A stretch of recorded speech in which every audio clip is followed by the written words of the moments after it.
صلوا على الحبيب صلى الله على محمد.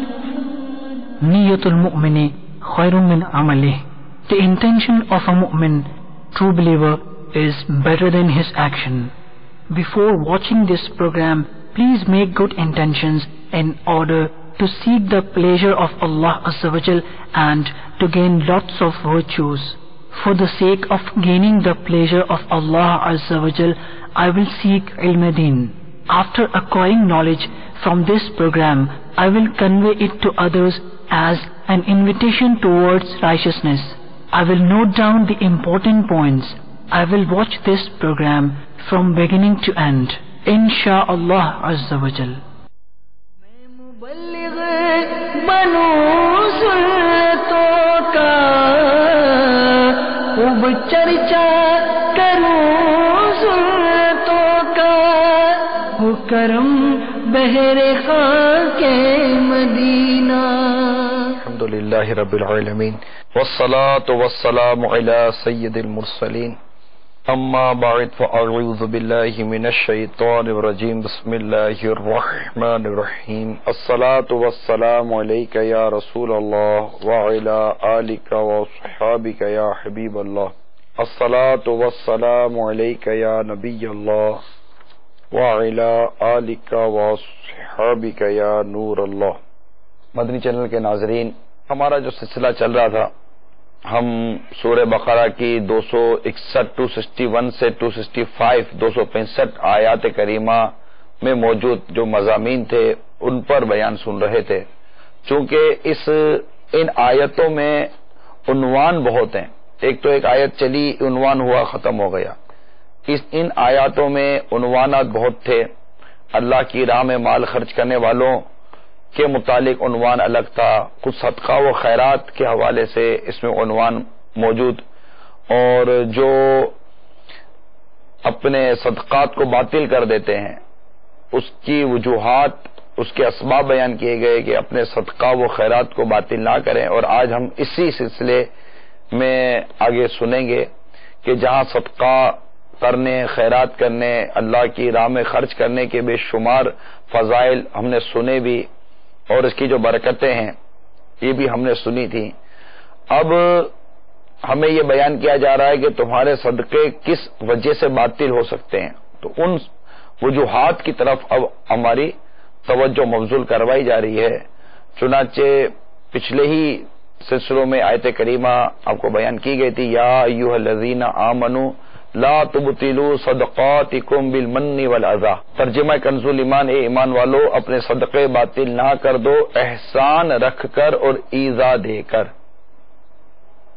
پھر کالذی کر کے اس کی طرح جو اپنا مال لوگوں کے دکھاوے کے لیے خرچ کرے، یا ریاکاری کا بیان آ گیا. تو جس طرح دیگر عبادات کے اندر ہمیں ظاہری باطنی شرائط اور آداب کا التزام کا ارشاد ہے کہ اس کا التزام کیا کرو. مثال کے طور پر نماز پڑھنی ہے تو نماز کے لیے ہمیں وضو چاہیے. وضو طہارت یہ نماز کی شرط ہے. اذا فات الشرط فات المشروط، اگر شرط فوت ہو جائے تو مشروط بھی فوت ہو جایا کرتا ہے. اسی طرح جیسے طہارت ہے اور بھی دیگر شرائط اور فرائض ہیں. تو ساتھ ہی ہمیں اخلاص بھی بتایا گیا کہ اب یہی نماز جو تم پڑھ رہے ہو یہ نماز تمہارے درجے بلندی کر سکتی ہے، یہ نماز تمہیں جنت میں اعلیٰ مقام دلا سکتی ہے. مگر یہی نماز اگر ریاکاری کے لیے پڑھی گئی کہ یعنی اس کا مقصد ہی لوگوں کو دکھانا تھا، دکھاوا تھا، تو اب یہی نماز ہمیں عذاب نار کا حقدار ٹھہرا سکتی ہے. تو ایک کا تعلق ظاہر سے ہے، ایک کا تعلق باطن سے ہے. صدقہ بھی ایک اللہ تبارک و تعالیٰ کی رضا کے لیے کیا جاتا ہے، عبادت ہے. تو اس کے لیے بھی چند چیزیں رکھی گئی ہیں. کسی پر احسان مت جتاؤ کہ احسان جتا کر اور ایذا دے کر صدقہ باطل ہو جاتا ہے. اور پھر اس صدقے کو اپنے رب کی رضا کے لیے کرو. اس سے تمہارا مقصد ریا نہیں ہونا چاہیے، دکھاوا نہیں ہونا چاہیے کہ میں کروں. تو انشاءاللہ عز و جل آج کے اس سلسلے میں کوشش کریں گے کہ احسان کے متعلق، ایذا سے متعلق، اور موقع ملا تو کچھ ریا سے متعلق چند مدنی پھول عرض کر کے آج کوشش کی جائے گی کہ ہم اس آیت کریمہ میں موجود مضامین پر کسی حد تک بیان کرنے میں کامیاب ہو جائیں. تو یہ اس کی جو وضاحت جو ہے یہ اس کی وسعت بھی اس کی اہمیت پر دلالت کرتی ہے کہ اللہ کی راہ میں مال خرچ کرنے کو اور اس خرچ کیے ہوئے مال کو نفس و شیطان کی شرارتوں سے بچانے کے جو متعلقہ احکامات اور بیانات ہمیں عطا کیے گئے، اور جو نیتیں یہاں ظاہر ہے جب ایک نیت ہونی چاہیے. اب آپ فلاں کو دے رہے ہیں، 4 آدمی دیکھ رہے ہیں، 4 آدمی کا دیکھنا ہی اپنی جگہ پر ہے، اس کے متعلق کوئی مطلب بات میں نہیں کر رہا، مگر میں جو اس شخص کو یہ چیز دے رہا ہوں، اللہ کی راہ میں صدقہ کر رہا ہوں، فلاں کو دے رہا ہوں، اس دیتے وقت کی میرے دل میں نیت کیا ہے. اور یہ ایک اتنا مخفی معاملہ ہے کہ جیسے کہ ریاکاری کے بارے میں آپ نے سنا ہوگا کہ ریاکاری جو ہے نا وہ چونٹی کی چال سے زیادہ مطلب یہ باریک ہے ریاکاری. اس کو شرک اصغر کہا گیا. اتنی زیادہ یہ جو ہے نا وہ خطرناک ہے ریاکاری کہ ریاکار کو قیامت کے دن کہا جائے گا کہ اس سے اجر مانگ جس کو دکھانے کے لیے تو نے عمل کیا تھا. تو اب میں جو صدقہ کر رہا ہوں، کسی کو کوئی چیز دے رہا ہوں، لباس دے رہا ہوں، راشن دے رہا ہوں، رقم دے رہا ہوں، اللہ کی راہ میں نیت اللہ کی راہ میں آپ خرچ کر رہے ہیں، لیکن اللہ کی راہ میں خرچ کرنے کے ساتھ ساتھ اس نیت کو ملحوظ رکھنا بہت ضروری ہے کہ میری نیت کیا ہے. کیا میں یہ مال دے کر، یہ کھانا دے کر، عموماً گھروں کے اندر کام کاج والیاں ہوتی ہیں، فقراء آتے ہیں، تو اس طرح مطلب گھروں سے بھی راشن وغیرہ یا پکا ہوا کھانا جو ہے وہ دے دیا جاتا ہے. تو جو کچھ میں اللہ کی راہ میں دے رہا ہوں، چاہے وہ 1 روپیہ ہو یا لاکھ روپے ہو، جو کچھ میں اللہ کی راہ میں دے رہا ہوں، یا میں مالی صدقے کے حوالے سے بات کر رہا ہوں کہ مالی صدقہ، کیونکہ صدقے کی چند اقسام بھی میں نے بیان کی تھی کہ ایک مالی صدقہ، ایک عملی صدقہ. یہاں فی الحال جو گفتگو ہو رہی ہے وہ مالی صدقے کی ہو رہی ہے کہ جو میں دے رہا ہوں اس وقت میری نیت کیا ہے، میرا ارادہ کیا ہے، میں کیا چاہتا ہوں. کیا میں اس سے اپنے رب کی رضا چاہتا ہوں، اپنے رب کا قرب چاہتا ہوں، اپنے رب کی محبت چاہتا ہوں، مغفرت چاہتا ہوں، بخشش چاہتا ہوں، کیا چاہتا ہوں؟ یا اس کی واہ چاہتا ہوں کہ یہ مجھے سیٹھ صاحب کہے، یہ مجھے حاجی صاحب کہے، یہ مجھے سخی کہے، بہت دولت لٹانے والا ہے، 4 آدمی میں میرا چرچا ہو. آپ کہیں گے کہ یار یہ کیسے ہوتا ہے؟ دیکھیے بات سمجھنے کے لیے عرض کر رہا ہوں. آپ نے مسجد کے اندر فانوس لگا دیا، مثال دے رہا ہوں، یا رمضان المبارک قریب تھا، آپ نے مسجد کے اندر مسجد دریاں بچھوا دی کہ صفیں بچھوا دی کہ اس پر نمازی نماز پڑھیں گے.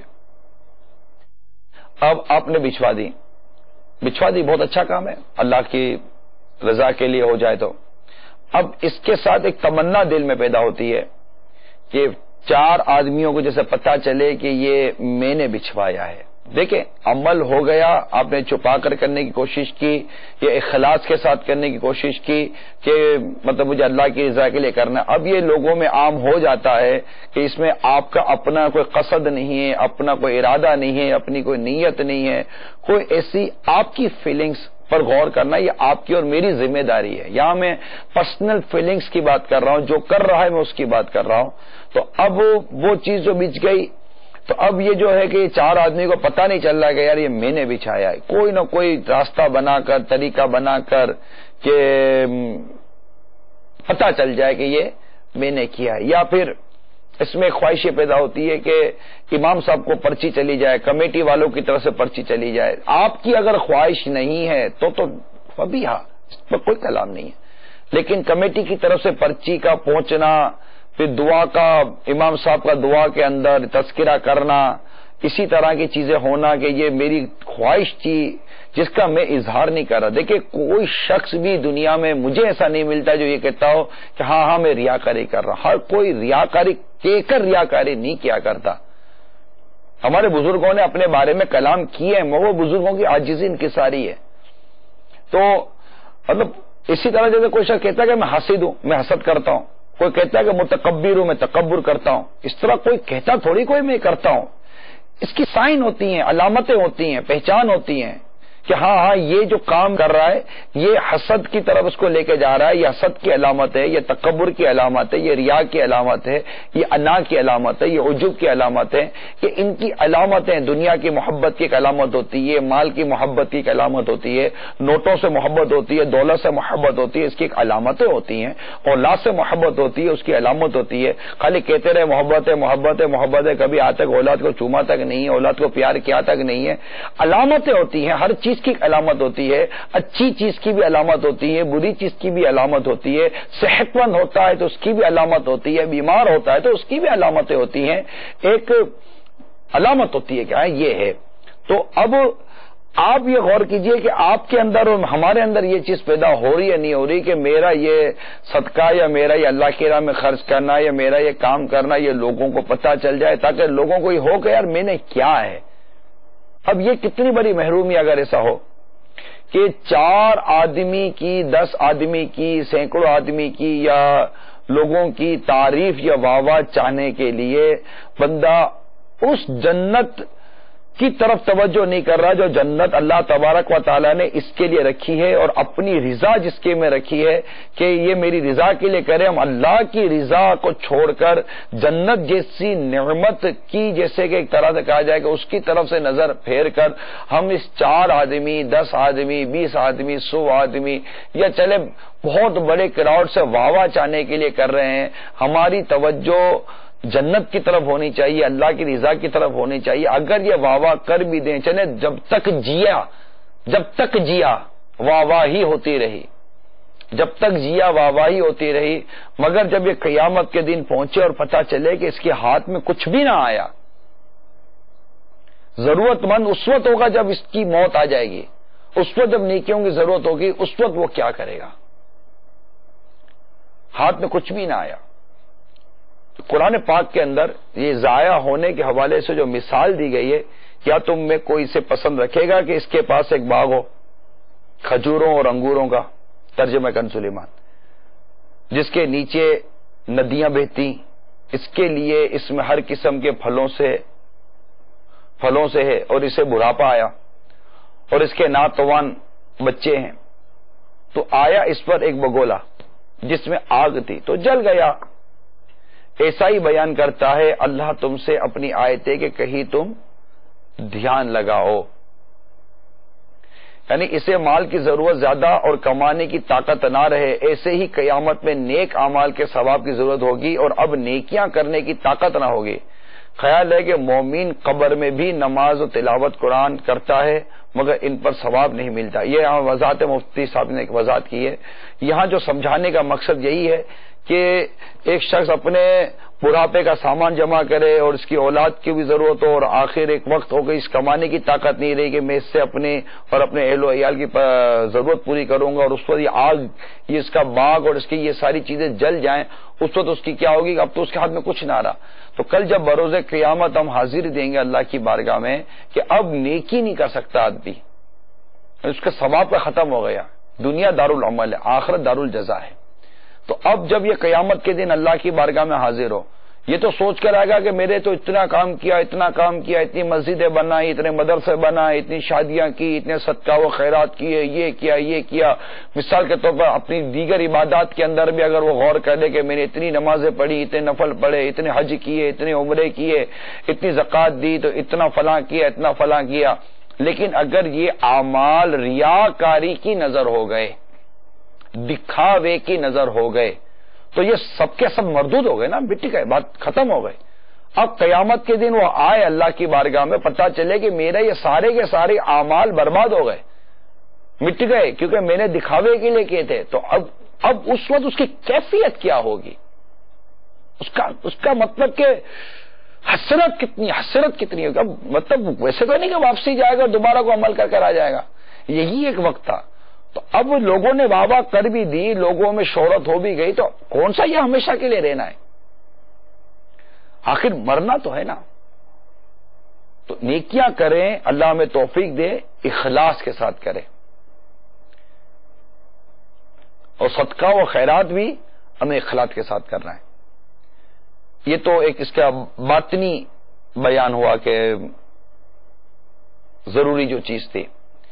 اب اس کے جو ظاہری چیزیں بیان ہوئی ہیں جس کا لحاظ رکھنا بہت ضروری تھا، وہ ہے احسان جتانا، اور احسان کے ساتھ ساتھ یہ تھا کہ ایذا دینا۔ تو آئیے اب میں آپ کو احسان اور ایذا دینے کے حوالے سے چند مدنی پھول عرض کرنے کی کوشش کرتا ہوں۔ صلو علی الحبیب صلی اللہ تعالی علی محمد وعلی آلہ وصحبہ وبارک وسلم۔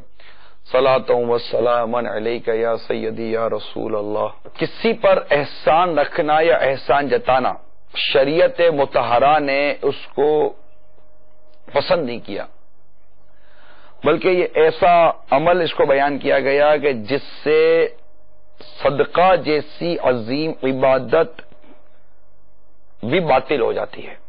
اس کی وجوہات دو بیان کی گئی ہیں۔ پہلی وجہ، کسی کی مدد کرنے والا احسان جتا کر اس غلط فہمی کا اظہار کرتا ہے گویا کہ وہی اس کمزور کو سہارا دینے والا تھا، کہ اس نے اس کی جسمانی یا مالی مدد کی، جبکہ حقیقت یہ ہے کہ اس پر کرم کیا کہ اس کو مدد کرنے کے قابل اس کو اس کے رب نے بنایا۔ یہ پہلی ایک بہت بنیادی وجہ ہے کہ یہ احسان کیوں جتا رہا ہے کہ میں نے کیا تجھ پر نا، اس کو اس کی غربت، اس کی مفلسی، اپنی مدد کو یاد دلانا، اور اس کو مطلب کہ یہ احسان جتانا یہ اتنا معروف لفظ ہے کہ ہر ذی شعور اس کو سمجھ سکتا ہے، مگر ہم سے رہا نہیں جاتا۔ تو اللہ اگر چاہتا تو یہ بھی کر سکتا تھا۔ یہ احسان جتانے والے کو سوچنا چاہیے کہ اللہ چاہتا تو یہ بھی کر سکتا تھا کہ جس کی اس سے مدد کی اللہ تعالیٰ اس کو غنی کر دیتا، اور جس نے مدد کی اللہ تعالیٰ اس کو محتاج کر دیتا۔ وہ اتنی سی بات اس کو احسان جتانے والے کو سمجھ نہیں آ رہی کہ اللہ تعالیٰ نے اس کو مال دیا نا، اور مال دینے کے بعد اللہ تعالیٰ نے اس کو توفیق دی کہ یہ مدد کرے اس کی۔ اب مدد کرے تو وہ مدد لینے والا بھی اس کے پاس پہنچا۔ تو اگر یہ کام اخلاص کے ساتھ کرتا ہے، احسان جتائے بغیر کرتا ہے، ایذا دیے بغیر کرتا ہے، تو آپ دیکھیے کہ اس کا مال لے کر جس نے اس سے مال لیا اس کے بدلے میں اس کو ثواب بھی تو ملا ہے، اتنا اللہ کی راہ میں خرچ کرنے کا ثواب ملا نا۔ تو یہ مال لینے والا تو اس کا محسن ہوا یا نہیں ہوا کہ اس کے ذریعے اس کو ثواب ملا؟ پیسہ تو اس کے بعد رکھا ہوا تھا، یہی پیسہ اس کا اللہ نہ کرے کسی گناہ کے کام میں خرچ ہو جاتا، فلم کے نام پر خرچ ہو جاتا، بے حیائی کے ڈراموں کے نام پر خرچ ہو جاتا، اور طرح طرح کی شراب اور جوئے میں خرچ ہو جاتا، پیسہ تو اس کا خرچ ہو جاتا، پیسہ اس کا ضائع ہو جاتا، مگر اس کے اس مال کے مطابق اللہ تعالیٰ نے اس کو توفیق دی۔ یہ اللہ کا اس پر احسان کہ اللہ تعالیٰ نے اس کو دینے والا بنایا۔ اب اس پر احسان جتانا کہ میں نے تیری مدد کی، میں نے تیرے ساتھ یہ کیا، میں نے تیرے ساتھ یہ کیا، میں نے یہ میں کی رٹ لگا رہا ہے، تو یہ میں والا بھول نہیں گیا کہ ہو سکتا تھا اللہ تعالیٰ چاہتا تو اللہ تعالیٰ اس تجھے جو تو نے مدد کی اللہ تجھے محتاج بناتا، اور اس مدد لینے والے کو اللہ تعالیٰ غنی کر دیتا اور تجھے محتاج بنا کر اس کے در پر بھیج دیتا، تب تو کیا کرتا؟ یہ غور کرنے کی اور سوچنے اور سمجھنے کی بات ہے۔ اس وقت تو کیا کرتا کہ جب اللہ تعالیٰ تجھے محتاج بنا دیتا؟ یہ جو لوگ زکاتیں نہیں دیتے نا، ان کو بھی سوچنا چاہیے کہ آج تمہارے رب نے تمہیں اتنا مال دیا کہ تم پر زکات واجب ہے، اور تم اس مال اپنے ہی مال پر ناغ اور صاحب بن کر بیٹھ گئے اور اللہ کی راہ میں خرچ نہیں کرتے ہو، اور ضرورت مندوں اور حاجت مندوں کو دھکے کھلاتے ہو، کل آنا پرسوں آنا ابھی نہیں نکالا، جبکہ زکات کے لیے ہمیں کہا گیا ہے کہ مستحق کو زکات دو۔ ہمیں زکات لے کر مستحق کو ڈھونڈنا چاہیے تھا، اور مستحق کا شکریہ ادا کرتے ہوئے اس کو زکات بڑی پیار اور محبت اور لجاجت اور اخلاص کے ساتھ اس کی دل جوئی کرتے ہوئے اس کو پیش کرنی چاہیے تھی، مگر ایسا کہاں ہوتا ہے واللہ علم۔ یہاں تو زکات لینے والا دھکے کھا کھا کر تھک جاتا ہے، ذلت و خواری گویا کہ اس کو ہو گئی کہ یہ اس کے مطلب کہ سیٹھ صاحب کے دھکے کھاتا رہے کہ سیٹھ صاحب زکات دیں گے اس کو۔ تو ضرورت مند کو دھکے نہیں کھلانے، ہاں وہ ضرورت مند ہے آج، اور تمہیں اللہ تبارک و تعالیٰ نے غنی کیا ہے۔ ڈرو اس دن سے کہ اللہ تبارک و تعالیٰ تمہیں ضرورت مند بنا دے اور اس کو غنی بنا دے۔ اس وقت اگر یہ شخص جو غنی ہے جو زکات دے سکتا ہے اور زکات دیتا نہیں، اور دیتا ہے تو ستا ستا کر رلا رلا کر دیتا ہے، دکھ اور تکلیف دے کر دیتا ہے، وہ ڈرے اس دن سے اور یاد کرے اس دن کو، اگر اس کی جگہ پر یہ دھکے کھاتا اور بار بار وہ کہتا کہ یار آج نہیں کل آ جانا، ذرا میں یوں ذرا میں یوں. ارے بھائی زکات تم پر واجب تھی، تم جاتے اور مستحق کو ڈھونڈ ڈھونڈ کے زکات دیتے جہاں جہاں زکات دینی چاہیے تھی، اور بہتر سے بہتر مقام پر دیتے، صلہ رحمی کے نام پر دیتے، علم دین کی اشاعت کے نام پر دیتے، تبلیغ دین کے لیے دیتے. مختلف 100 قسم کے ذریعے زکات دی جا سکتی ہے، صدقہ و خیرات دیا جا سکتا ہے. عرض کرنے کا مقصد یہ ہے کہ یہاں جو بات بیان کی گئی کہ بندہ اس بات سے اللہ سے ڈرتا رہے کہ کہیں یہ خود بھی محتاج نہ ہو جائے. اللہ تعالیٰ نے اسے مال دیا ہے اور اس مال کو اللہ کی راہ میں خرچ کرے، خرچ کر کے اللہ کا شکر ادا کرے کہ اللہ تعالیٰ خود فرماتا ہے کہ تم میرا شکر ادا کرو، میں تم پر اپنی نعمت اور بڑھا دوں گا. شکر ادا کرنے کا مقام ہے. یہاں تو رمضان المبارک یا جب بھی زکوٰۃ کا پورا ہونے کا جو سال پورا ہوتا ہے ٹینشن ہو جاتا ہے کہ یار ہوگا کیا، کیسے زکوٰۃ دوں گا، اچھا یہ میری پراپرٹی ہے بیچوں کہ نہیں بیچوں. ارے بھائی زکوٰۃ دینی ہے، اللہ نے تمہیں مال دیا ہے، یہ پراپرٹی جو تم دبا کر بیٹھے ہوئے ہو کیا ہوتا پھر جب کرائسس آ جاتے ہیں، کوری کے داموں میں بکتی نہیں ہے. محنت سماجت کرو کہ بھائی خرید لو 10 سال کے بعد پیسے دے دینا، 10 سال کے بعد پیمنٹ دے دینا، اتنی قسطوں میں پیمنٹ دے دینا، کسی صورت میرا یہ فلیٹ جگہ خرید لو، میرا یہ خرید لو، میرا کوئی خریدنے والا بھی نہیں آتا. یہ سب کیا ہے؟ یہ تنگی کدھر سے آتی ہے؟ ہم تو بہت ساری چیزوں کے اوپر غور کرتے ہیں نا، نہیں کرتے تو اپنے اندر غور نہیں کرتے، اپنے بخل پر غور نہیں کرتے، اپنی گندی اور بری نیتوں پر غور نہیں کرتے کہ ہماری بعض نیتیں ہوتی ہیں جس کی وجہ سے ہمیں بہت کچھ دیکھنا پڑ جاتا ہے. تو بس زکوٰۃ دینی ہے تو دینی ہے، چاہے وہ اس کا جو بھی ایک انداز اختیار کرنا پڑے. اسلامی بہنوں کے لیے بھی یہی زکوٰۃ دینی ہے. مال اپنا نہیں، اگر آپ کا شوہر یا کوئی ایسا محرم کوئی بھی آپ کو زکوٰۃ نہیں ادا کر رہا تو آپ اپنا زیور بیچیں، جو بھی ایک چیز ہے اس کو بیچیں اور زکوٰۃ دیں. یہ گمان بھی رکھیں اللہ کی رحمت سے کہ یہ گھٹے گا نہیں بڑھے گا. آپ کبھی خرچ تو کرو. آج آپ نے اپنا سونا یا اپنی کوئی چیز یا زیور وغیرہ کم کر کے اللہ کی راہ میں دے کر تو دیکھو، اگلے سال دیکھ لینا زکوٰۃ زیادہ دیتی ہو کہ نہیں دیتی ہو. انشاءاللہ زکوٰۃ کم نہیں ہوگی، اس کے بعد زکوٰۃ بڑھے گی کیونکہ آپ کے مال کی قیمت اور آپ کا اسیٹس، آپ کی یہ چیزیں خود اللہ نے چاہا تو بڑھی ہوئی ہوں گی. ان چیزوں پر غور کرنے کی ضرورت ہے. تو بات چلی تھی احسان کے اوپر. سرکار مدینہ صلی اللہ تعالی علیہ وآلہ وسلم کے اس معاملے میں ارشادات ملتے ہیں. یہ جو ہم غریبوں کو اور ان کو جو ستاتے ہیں اور ان کو جو احسان جتاتے ہیں تو اللہ تعالیٰ انہی کے طفیل صاحب استطاعت لوگوں کو روزی دیتا ہے. کہ سرکار مدینہ صلی اللہ تعالی علیہ وسلم فرماتے ہیں، حضرت سعید رضی اللہ تعالی عنہ نے خیال کیا کہ انہیں دولت کی وجہ سے دوسروں پر فضیلت ہے. پس سرکار صلی اللہ علیہ وسلم نے فرمایا تم اپنے کمزور لوگوں کی وجہ سے مدد کیے جاتے ہو، روزی دیے جاتے ہو. اس ابو درداء رضی اللہ تعالی عنہ بیان کرتے ہیں کہ نبی رحمت صلی اللہ تعالی علیہ وآلہ وسلم نے ارشاد فرمایا مجھے اپنے کمزوروں میں تلاش کیا کرو کیونکہ تم اپنے ضعیفوں کے سبب روزی دیے جاتے ہو، یا فرمایا تم اپنے کمزوروں کی وجہ سے مدد کیے جاتے ہو. اب جو دوسری وجہ ہے احسان جتانے پر جو یہاں ممانعت آئی ہے، جو اس کے متعلق احکامات صادر ہوئے، وہ ایسا زبانی تیر ہے جو کمزور اور محتاج کی عزت اور آبرو اور اس کے جذبات کو، اس کی خودی اور خودداری کو ایسا زخمی کر دیتا ہے کہ وہ زندہ ہوتے ہوئے جیسے مردہ جیسا ہو جاتا ہے. نہ سر اٹھا کر چل سکتا ہے، نہ کسی محفل میں نمایاں کردار ادا کر سکتا ہے. کسی کو اتنا کمزور اور خوار کر دینے سے تو بہتر یہ تھا کہ اس کے حال ہی پر چھوڑ دیا جاتا اور یہ احسان جتانے والا اس کی مدد ہی نہ کرتا. کہ ایذا دینا اور احسان جتانے سے تو بہتر تھا کہ تم اسے کو اچھی بات ہی کر لیتے، کہ اپنے صدقات کو باطل تو نہ کرتے. پھر مسلمان کی بلا اجازت شرعی دل آزاری کرنے والے معاملات میں بھی ہم نہ پڑتے. سرکار مدینہ صلی اللہ تعالی علیہ وسلم نے ارشاد فرمایا احسان جتانے والا والدین کا نافرمان اور ہمیشہ شراب پینے والا جنت میں داخل نہیں ہوگا. نسائی شریف کی حدیث ہے. مسلم شریف کی حدیث سنیے. حضرت ابو ذر رضی اللہ تعالی عنہ بیان کرتے ہیں کہ حضور اکرم صلی اللہ تعالی علیہ وآلہ وسلم نے فرمایا 3 شخصوں سے اللہ تعالی قیامت کے دن کلام نہیں فرمائے گا. ایک وہ شخص جو ہر نیکی کا احسان جتلاتا ہے، دوسرا وہ شخص جو جھوٹی قسم کھا کر اپنا مال فروخت کرتا ہے، تیسرا وہ شخص جو تکبر کی وجہ سے اپنے کپڑوں کو لٹکا کر چلتا ہے۔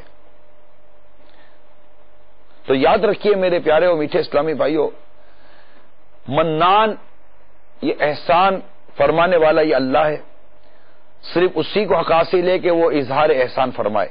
بندہ تو عبد المنان ہے، یعنی احسان فرمانے والے کا بندہ ہے، اپنے رب کا بندہ ہے، اسے کسی پر احسان جتانے کا کسی طرح بھی حق حاصل نہیں ہے۔ اسے صرف اللہ تعالیٰ کا شکر ادا کرنا چاہیے، کسی کی مدد کر کے، کسی کو کھانا دے دیا، کسی کو پیسے دے دیے، کسی کو کپڑے دے دیے، کسی کی مدد کر دی، جیسے نیکی کی دعوت دے دی، اب نیکی کی دعوت دے کر اب لوٹے تو اس میں اللہ کا شکر ادا کرے، یا اللہ یہ تو نے مجھے توفیق دی کہ میں اس تیرے بندے تک پہنچا، اور اس بندے تک پہنچ کر میں نے اسے نیکی کی دعوت دی، تو اللہ میری اس نیکی کی دعوت کو اور میرے صدقے کو قبول فرما لے۔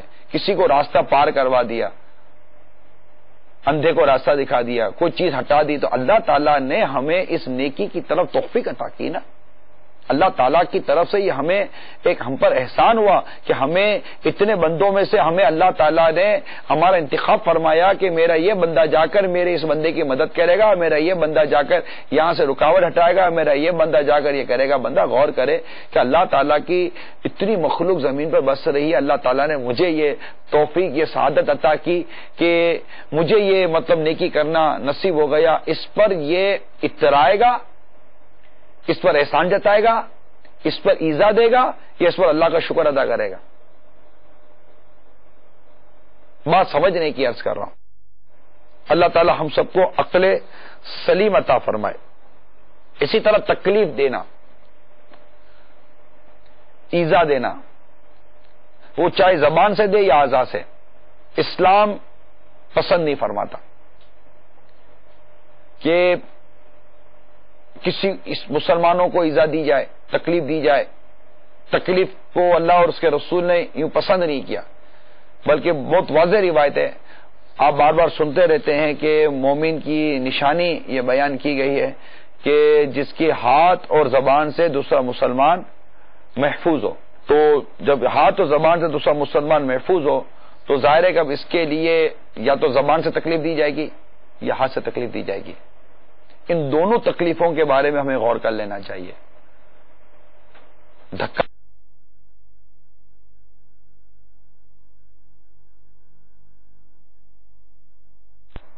نکل ادھر سے، اب یہ جو ہے نا نکل ادھر سے دھکا دے کر، تو اب یہ زبان سے بھی تکلیف دے رہے ہیں اور ہاتھ سے بھی تکلیف دے رہے ہیں۔ تو ایسی کئی چیزیں ہم راستے پر کرتے ہیں، مگر یہاں چونکہ بات صدقہ دینے والوں کی ہو رہی ہے کہ جسے ہم نے مدد کی یا جس کو صدقہ دیا تو اس پر نہ احسان جتائیں نہ اس کو ایزا دیں، یہاں یہ بات ہو رہی ہے۔ تو اللہ تعالی ہم سب کو ایزا دینے سے محفوظ فرمائے، اللہ تبارک و تعالی ہم سب کو زبان سے ایزا دینے سے محفوظ فرمائے، اور ہاتھ سے بھی ایزا دینے سے اللہ تعالی ہم سب کو محفوظ فرمائے۔ حضرت سعید بن زید رضی اللہ تعالیٰ عنہ بیان کرتے ہیں کہ نبی پاک صلی اللہ تعالی علیہ وسلم فرمایا، بدترین سود مسلمان کی عزت میں ناحق ہاتھ ڈالنا ہے، اس کو بدترین سود کہا گیا۔ اور جو مدد کرتا ہے اس کے بارے میں بھی ارشاد ہوتا ہے، جی ابھی جو میں نے روایت بیان کی ابو داؤد شریف کی تھی، ابھی بہیقی شریف کی روایت سنی، حضرت انس رضی اللہ تعالیٰ عنہ روایت کرتے ہیں کہ سرکار مدینہ صلی اللہ تعالی علیہ وسلم نے ارشاد فرمایا، جس نے میری امتی کی حاجت پوری کی اس ارادے سے کہ وہ خوش ہو جائے تو اس نے مجھے خوش کیا، اور جس نے مجھے خوش کیا اس نے اللہ کو خوش کیا، اور جس نے اللہ کو خوش کیا تو اللہ تعالی اسے جنت میں داخل فرمائے گا۔ اپنے عمل پر غور کیجئے، اپنے عمل پر غور کرے کہ میرا عمل کیا ہے، میرا عمل مسلمانوں کو خوش کرنے والا ہے یا مسلمانوں کو تکلیف دینے والا ہے۔ اے میرے مدنی چینل کے ناظرین، بات خوشی، تکلیف اور دل جوئی کی چل رہی ہے۔ آپ اس وقت مدنی چینل پر موجود ہیں، اس کو اگر آپ جنرلی طور پر دیکھیں، شوہر ہے، بیوی ہے، بچے ہیں، ماں ہے، باپ ہے، بعض اوقات ایک کمبائنڈ فیملی ہوتی ہے، پوری گیدرنگ ایک ساتھ، گھر والے سارے فیملی ممبر ساتھ رہتے ہیں، انڈیویجل بھی رہتے ہیں، دو میاں بیوی بھی ہوتے ہیں۔ اگر ہم میں سے ہر ایک کا یہ ذہن بن جائے کہ میں نے تکلیف نہیں دینی، نہ زبان سے نہ ہاتھ سے. ایک پڑوسی دوسرے پڑوسی کے لیے ذہن بنا لے، ایک رشتہ دار دوسرے رشتہ دار کے لیے ذہن بنا لے، ایک قوم دوسری قوم کے لیے ذہن بنا لے. ہم جو امن کی بات کرتے ہیں، پیار کی بات کرتے ہیں، سکون کی بات کرتے ہیں، یہ برداشت کرنے میں جانتا ہوں کہ سامنے سے کوئی سی بات آ جاتی ہے کہ آدمی کوئی سی بات کر جائے. یہ احسان جتانے والوں میں بھی یہ ہوتا ہے کہ جس کے اوپر احسان کیا گیا ہوتا ہے وہ بعض اوقات ایسی سامنے سے حرکت یا کلام کر دیتا ہے جس سے آدمی وہ آپے سے باہر ہو جاتا ہے اور وہ کچھ بول دیتا ہے جو اس کو بولنے کی اجازت نہیں ہوتی. میرے پیارے اسلامی بھائیو، یہی تو صبر کرنا ہے، یہی تو برداشت کرنا ہے. اب وہ بیچارے وہ جو تھا چلے اس نے مطلب آپ کے احسان کو فراموش کر دیا، وہ آپ کے احسان کو بھول گیا، جو بھی اس کے ساتھ مطلب کہ ہوا، مگر آپ تو اپنی نیکی کو بچانے کی کوشش کریں. اور آپ نے یہ کیوں تصور کیا کہ میں چونکہ اس کی مدد کر رہا ہوں، میں اس کو کپڑے دے رہا ہوں، میں اس کو پیسے دے رہا ہوں، میں اس کی پر احسان کر رہا ہوں، تو کل یہ میرا احسان مند رہے گا، زندگی بھر میری غلامی کرتا رہے گا، میں اس کو جو بولوں گا وہ کرے گا، کل یہ میرے کام آئے گا. تو اس طرح دنیاوی غرض و غایت سے اگر یہ کام کیا تھا تو پھر اس کی صورت دیکھ لیجیے. اللہ کی رضا کے لیے کیا تو اللہ تعالیٰ نیکوکاروں کا اجر ضائع نہیں فرماتا. تو اس طرح اپنی سوچ کو ہم پازیٹو کریں، اپنے احسان کو جتانے کے بجائے اس کو سنبھال کر رکھیں. اللہ تعالیٰ ہمیں اس کا اجر دے گا. اور اگر بالکل سامنے سے جس پر آپ نے احسان کیا وہ آپ کو ایذا دیتا ہے یا وہ آپ کو تکلیف دیتا ہے تو اپنا احسان جتانے کے بجائے اور احسان جتا کر مزید اس کو ایذا دینے کے بجائے اگر آپ صبر کریں گے تو آپ کے صدقے کا خیرات کا بھی اللہ نے چاہا تو ثواب باقی رہے گا. اور یہ جو صبر کر رہے صبر کا ثواب بھی تو باقی رہے گا نا. نظر قیامت کے دن پر ہم کیوں نہیں رکھ رہے؟ نظر نزاع کے وقت پر کیوں نہیں رکھ رہے؟ کیونکہ جب آپ نے کسی کی مدد کی ہے تو وہ تو ثواب کے لیے کی ہے نا. ثواب قیامت کے نہیں دیکھیں گے.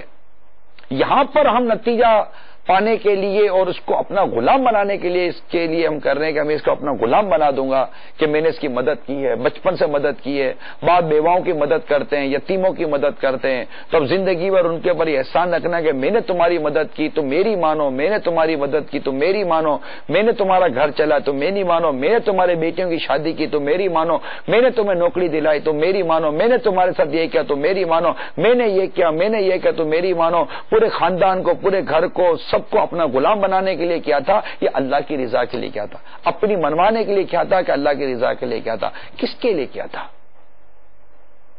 یہ ہمیں غور کرنا ہے. میں یہی عرض کر رہا ہوں، ہم اللہ کی راہ میں دے دیں، بس ختم. دے دیا اب مڑ کے نہ دیکھیں. کسی اور کی مدد کریں، کر دیا مڑ کے نہ دیکھیں. اب وہ جو کرتا ہے اس کا مسئلہ ہے. اگر آپ نے اس کو نیکی کی دعوت دے بھی دی، مان لیتا اللہ تعالیٰ اس کو جزا دے، نہیں مانتا تو کیا کر سکتے ہیں.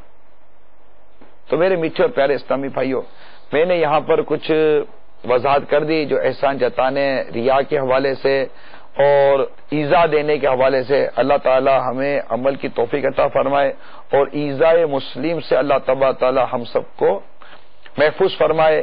ایک دوسرے کا ادب، ایک دوسرے کا احترام کرنے کی اللہ تعالی ہم سب کو توفیق عطا کرے. یہ نیت کر لیں کہ میں اپنی زبان سے اور اپنے ہاتھ سے، اپنے کسی قول سے، اپنے کسی فعل سے کسی مسلمان کو اذیت نہیں دوں گا، کسی مسلمان کو تکلیف نہیں دوں گا. اسلامی بہن نیت کر لے، اسلامی بھائی نیت کر لے، اولاد بھی نیت کر لے، والدین بھی نیت کریں. آپ کے پڑوسی ایک دوسرے کے بارے میں نیت کر لیں. آپ اس وقت علیحدہ علیحدہ ہیں، نیت کر رہے ہیں. ہمارے وطن عزیز میں اس وقت بسنے والے تمام اہل وطن سے، تمام عاشقان رسول سے عرض کرتا ہوں، مدنی التجا کرتا ہوں کہ ایک دوسروں کو تکلیف دینے کا مزاج ختم کر دیں. ہم مسلمان ہیں، ہمیں ایک دوسرے کا محافظ بننا ہے. جو چور ڈکیت لوٹ مار مچاتے ہیں، کیا ملتا ہے آپ لوگوں کو؟ لے لے کر مال کتنا لے لو گے، کھا کھا کر کتنا کھا لو گے. ایک دن مرنا ہے، آخر موت ہے. کر لے جو کرنا ہے، آخر موت ہے. جو قبر و آخرت کے لیے جیتا ہے اس کا انداز زندگی کچھ اور ہی ہے. اور جو دنیا میں رہنے کے لیے یہ ذہن بناتا ہے کہ میں دنیا ہی میں رہوں گا، یہیں سب کچھ چاہیے، یہیں اقتدار چاہیے، یہیں پر منصب چاہیے، یہیں پر یہ چاہیے، یہیں پر یہ چاہیے، تو اگر وہ یہ بھی لے کے یہیں رہنا، یہیں رہنا، یہاں رہنا کسی کو بھی نہیں ہے. سب نے جانا ہے، ہم سب نے جانا ہے. وہاں کی تیاری کریں. یا ایھا الذین آمنوا اتقوا اللہ وَلْتَنْظُرْ نَفْسٌ مَا قَدَّمَتْ لِغَدٍ. سورہ حشر میں اللہ فرماتا ہے اے ایمان والو اللہ سے ڈرو، ہر جان جانے کہ اس نے آگے کے لیے کیا بھیجا. ہم نے کیا بھیجا ہے آگے؟ ظلم و ستم؟ کیا قتل و غارت گری؟ کیا یتیم و بیواؤں کا مال کھا کر نماز قضا کرنا، رمضان کے روزے بلا حاجت شرعی قضا کرنا، زکات کھا جانا، حج فرض ہونے کے باوجود نہ کرنا؟ کیا ہم نے؟ یہ سب ہر کوئی غور کرے اور آگے نیکیاں بھیجے، پرہیزگاری بھیجے کہ موت کا کوئی بھروسہ نہیں ہے، آج آ سکتی، ابھی آ سکتی، اسی وقت آ سکتی ہے. سب یہیں رہ جائے گا، سب یہیں رہ جائے گا. اللہ ہماری قبر بھی اچھی کرے، ہمارا حشر بھی اچھا کرے، ہمیں نزعات کی تکلیفوں سے بھی اللہ تعالیٰ محفوظ فرمائے، ہم سب کا ایمان سلامت رکھے. اور اللہ سے دعا ہے کہ یا اللہ ہم جتنے اس وقت تیری بارگاہ میں حاضر ہیں، اللہ ہم سب کو ایمان کی سلامتی دے اور بلا حساب جنت میں داخلہ عطا فرما دے. آمین بجاہ النبی الامین صلی اللہ تعالی علیہ وسلم. صلو علی الحبیب صلی اللہ تعالی علی محمد وعلی آلہ وصحبہ وبارک. مبلغ بنو سلطوں کا خوب چرچا کروں سلطوں کا، وہ کرم بہر خاک مدینہ. صلو علی الحبیب صلی اللہ علی محمد. Please send us your views and ideas regarding the program which you have just viewed to the following email address: feedback@madanichannel.tv, or text to the following numbers: 030126127176 and 0312492139. صلوا على الحبيب صلى الله على محمد صلى الله عليه